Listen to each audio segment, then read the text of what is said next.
So I have a habit of deluding myself when lonely, taking a dimension of an individual to admire and building upon it to where I can accept the entirety of that person for the dimension of that person that I've chosen to love. So, for example, a dimension I tend to admire within anyone I find to be attractive is their voice. This attribute, in my opinion, distinguishes you and solidifies your uniqueness just by speaking, the depth of your voice, the way you articulate your words, when you choose to speak and when you speak, what you choose to say can reveal the substance of your thoughts. The oral region is just admirable to me. Your smile, your teeth, your lips, all unique to you and all beautiful to me. So something as simple as the mouth or your voice can be the very thing used to curate a false sense of love when lonely. You know, you may even begin to romanticize platonic friendships or relationships, creating a fantasy that disregards reality, finding yourself in a nightmare because you allow loneliness to govern your decision making. You allow loneliness to dictate your rationale. When alone with yourself for a substantial amount of time, you can feel isolated and become reclusive. You can transition from being alone with yourself to being lonely. And when lonely, there may be inadequacies and other insecurities that may prompt you to be sought out or even seek out companionship from anyone that is willing to give that unto you. So you become easily accessible to those who assert themselves to you because you're vulnerable, you're lonely. And often when you are lonely, you tend to attract that of which you are internally than that of which you aspire to be. So you may acquire relationships with individuals who are just as vulnerable as you.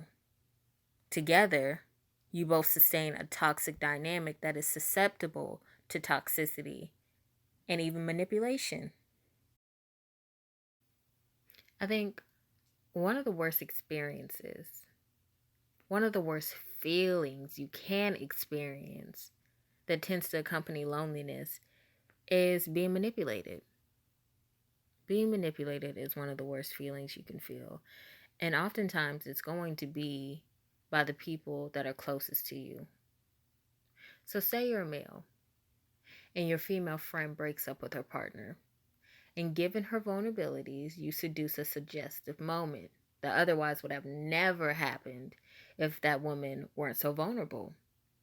Yet because of your sexual attraction to her, and maybe not even your desire to be with her, but just to have her, you choose to access her given the vantage point of her vulnerability.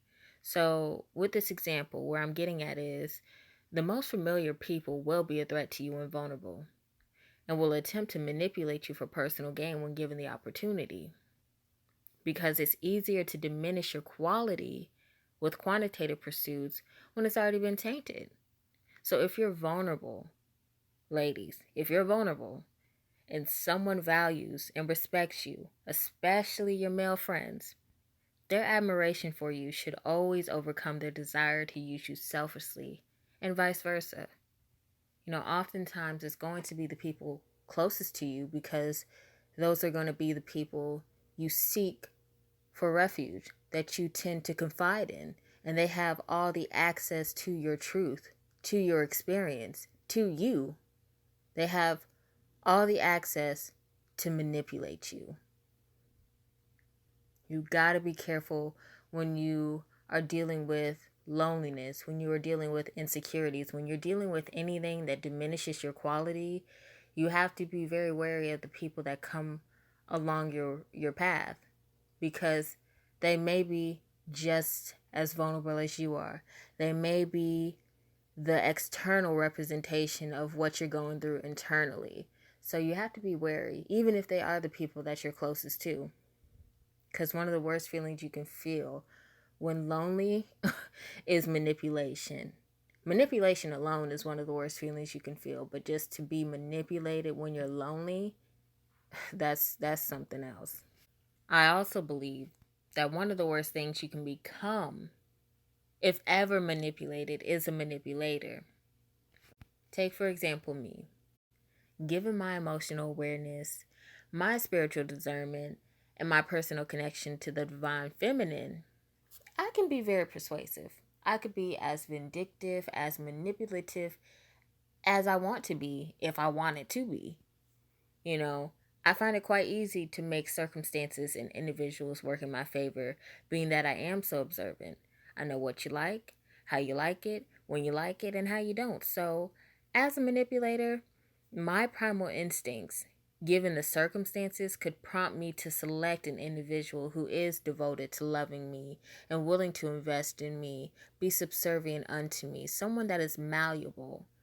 And I've also noticed that when a manipulator is seeking someone to manipulate, when they are seeking a victim to victimize, they will choose an admirer, someone that genuinely loves them, that wants the best for them, that has the most purest of intents for that person.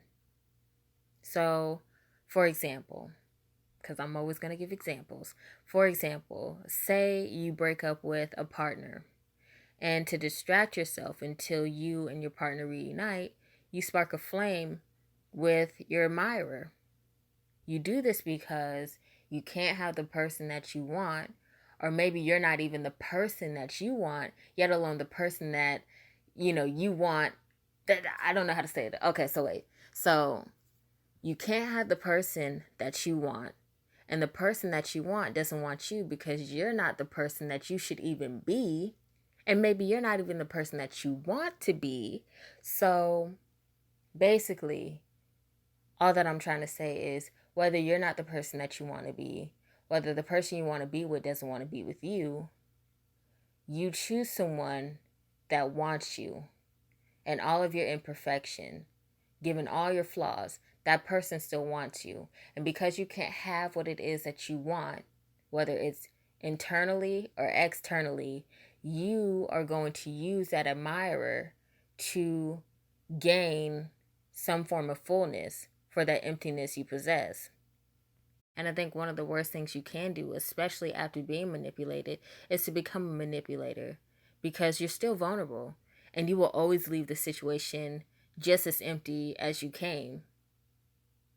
You know, utilizing a situation to gain security or this false sense of power, you will always leave empty. It's just how much havoc are you willing to wreak upon others to realize that you're still going to leave empty in the end. But yeah, just don't become a manipulator. If you can't have what it is that you want, if you're not who you want to be, do not use someone else to gain or to feel the presence of what is currently voided. Sometimes where you start is where you must end. When in the state of loneliness, you must go back to being alone with yourself to be comfortable with oneself. Don't do it through the means of being manipulated or being the manipulator. Take time to understand all that you have acquired, all that you are, so in turn you can acquire what it is you seek to obtain and sustain. I always suggest that if you are a single woman and you do experience loneliness after being alone with yourself for a substantial amount of time, and maybe you are considering dating and dating isn't going in the way that you would like it to, ensure that you are not just capable of loving another, but that you are capable of receiving love, being love. Establish a self-love that grants you fullness, and ensure that any new addition to your life is an additive to your fullness and not a supplement to your emptiness. Ensure that you are okay as an individual, that you are comfortable with being alone with yourself, that you find solitude within yourself before you can find that with somebody else, before you can give that to somebody else.